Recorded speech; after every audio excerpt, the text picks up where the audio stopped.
Ay hello mga bossing, kumusta kayo lahat? Nandito na naman tayo ngayon mga boss sa talong farm na isa natin mga bossing. At kung tayo mga boss na update, ito yung Prolifica F1 ng Seedwork. So ito mga boss, panoorin nyo at nag-harvest sila ngayon.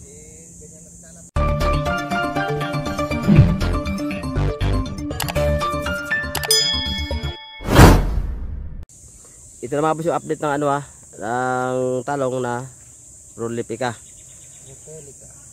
Makalipas ang 2 linggo mga bossing, muli ako bumalik at kukuha tayo update. Nag-harvest na sila ngayon mga boss ha. Ito yung pangalawang harvest nila. Tapos yung una daw lang harvest noon, nakakuha na sila ng 10 kilo. Yung mga lang mga boss yun, yung unang bunga sa puno. Tapos ngayon ito mga boss, marami ito mga bossing. Baka makaano ito eh. Baka maka 100 kilo siguro na rito, baka humigit pa ito. Kasi grabe dami ng bunga talaga oh. Ito na ngayon yung pangalawang pitas nila sa edad na 60 days ang talong na ito. Ilang bag na ba kuya boy pataba na ubos ito? 40 kilos. Oh, sabi ko sa'yo wala pa isang bag na pataba na ubos ito eh. Sa katiped. Ayun na yung nagpapataba oh. 40 kilos lang. Kaya tanongin mo kung bakit ganyan yung naging bulas ng talong. Abay, 40 kilos. magaling ka mo humimas yung nag-aalaga. No? Ganyan siguro talaga pagka babaero.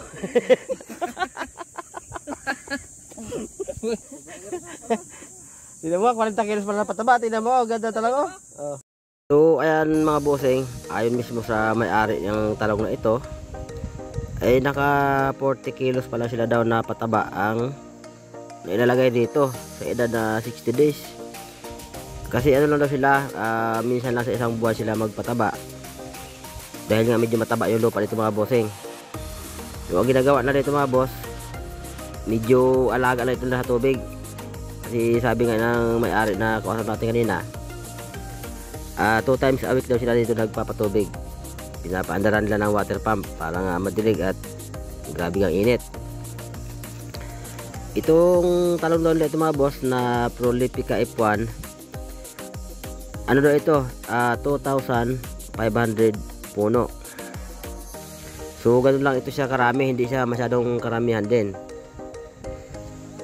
Pero estimate namin dito mga boss sa mapipitas ngayon, siguro aabot ito ng 100 kilo mahigit, pataas pa.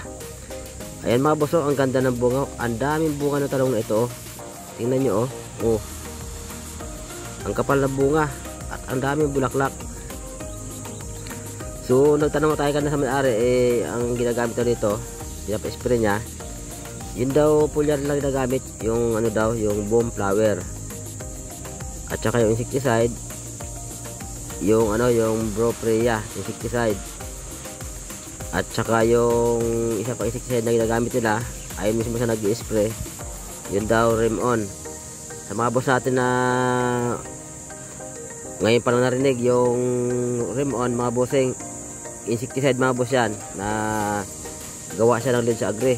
Medyo matagal na mga boss na insecticide yan ha, doon sa mga baguhan na hindi pa alam yung insecticide na yan. Rim-On mga boss ng Linsa Agri.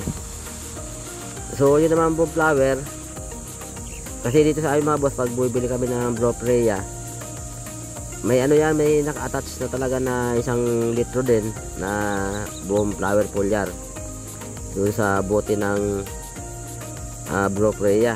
Magkasama na sila mga boss, kumbaga parang package din na yan pagka bumibili rito sa amin ng Brofreya. So medyo may kamahalan mga boss yung ginagamit na insecticide saka foliar. Ang ginagamit nila rito na fungicide naman, yun daw ano, Rib at saka yung Pongopre. So mangkusib lang mga boss yung Pongopre. Tapos yung Rib naman, yung active ingredients yan, yung Bisditayo Carbamate. So ayan mga bossing, yung sa mga boss natin na hindi alam yung mga fungicide na ginagamit. Tingnan mga boss yung talong ito mga boss, oh, tingnan nyo oh. Wala siyang borer, makita nyo wala siyang talbos na naglalanta. At yung bunga niya, halos wala akong makita may tusok. So, ang ganda mga boss, ang daming bunga oh. Ang linis ng bunga.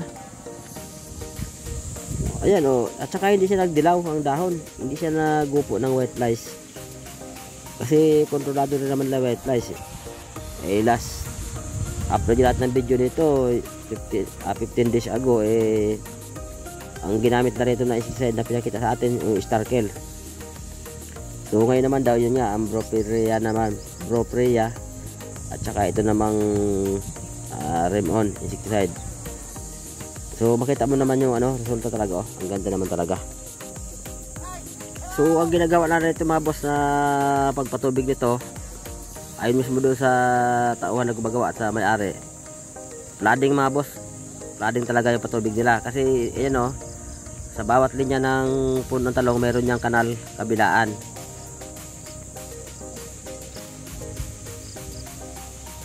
Baka makasapang bandil to ya.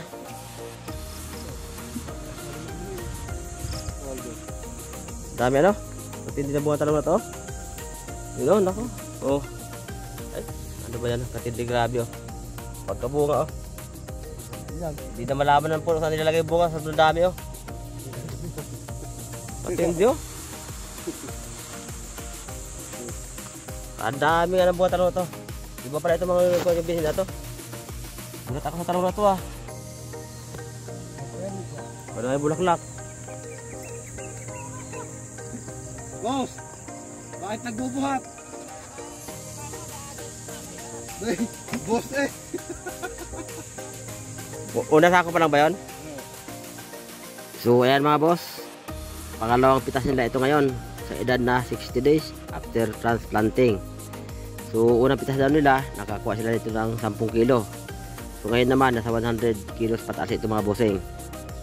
At ayan nyo ang dami naman talaga bunga, ang daming pitasin. Sa sunod na pitas ito, mumutahin na kayo kang pitas ng talong nito. Daming bunga talong na to. Paano ba ginawa ito? Ano ba i-stream mo ito lagi? Ano ba i-stream mo dito ng gamot? Flower. Ay, kaya pala. Buong flower, yung polyar yun yung pangkulay sapat. Rem-On. Saka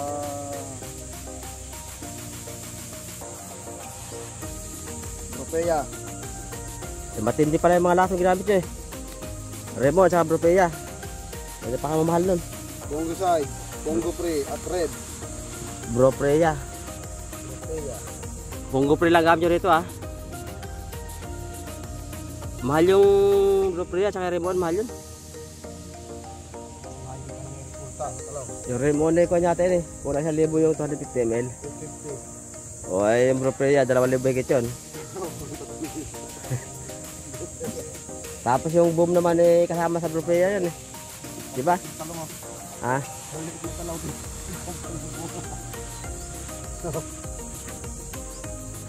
At hindi na bunga niya Dami. Hindi alam kung saan napupunta yung bunga.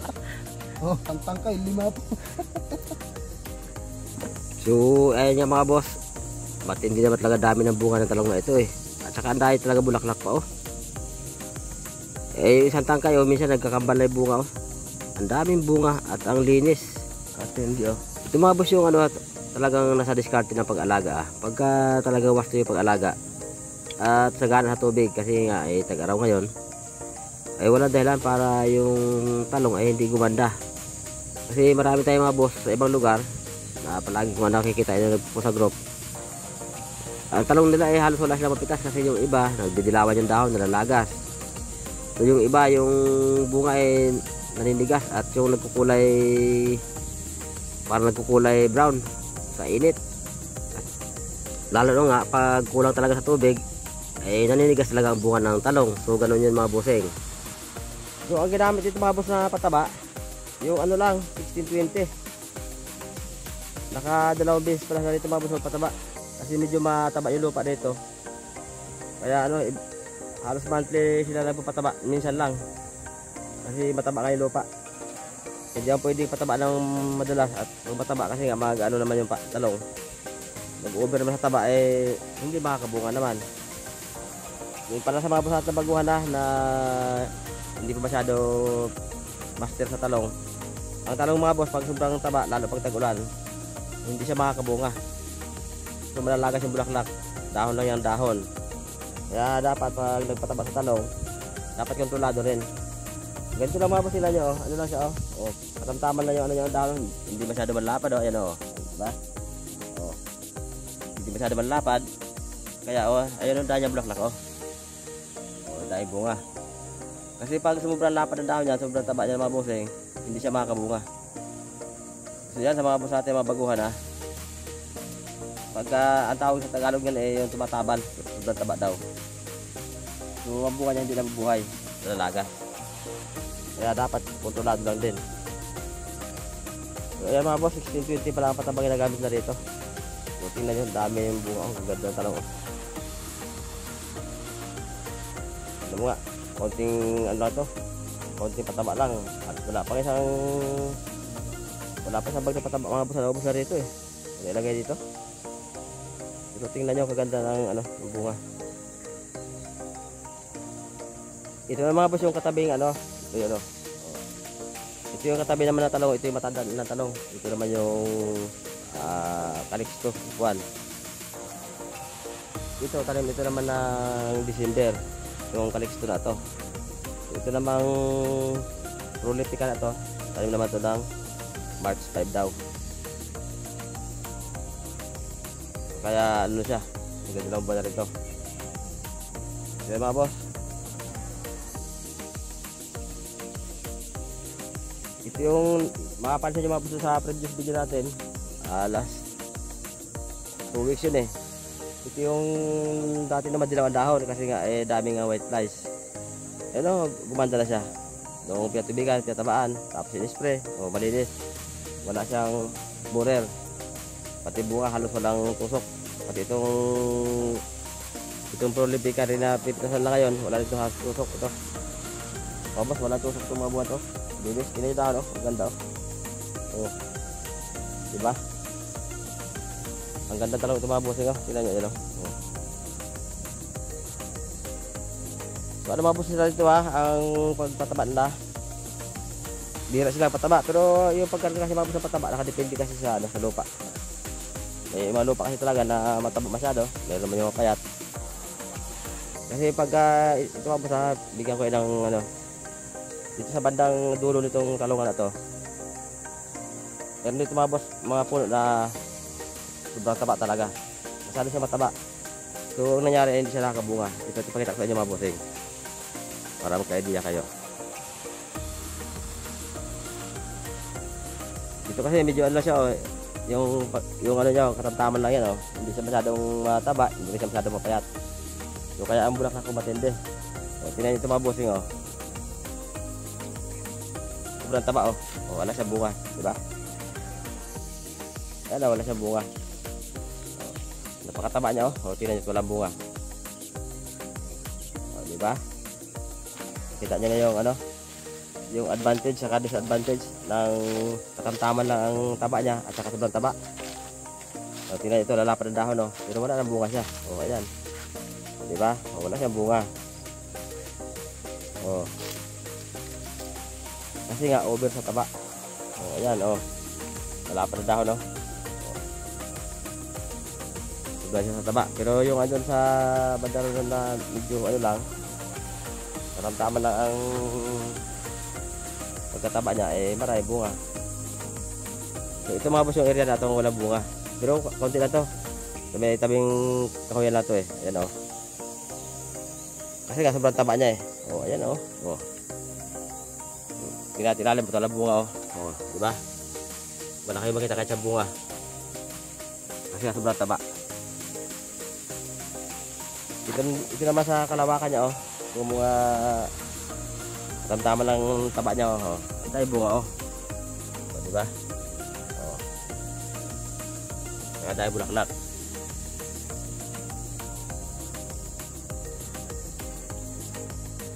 So ito mga boss yung ano, yung ginawa lang pag ito diskarte sa pagtanim, pag-alaga.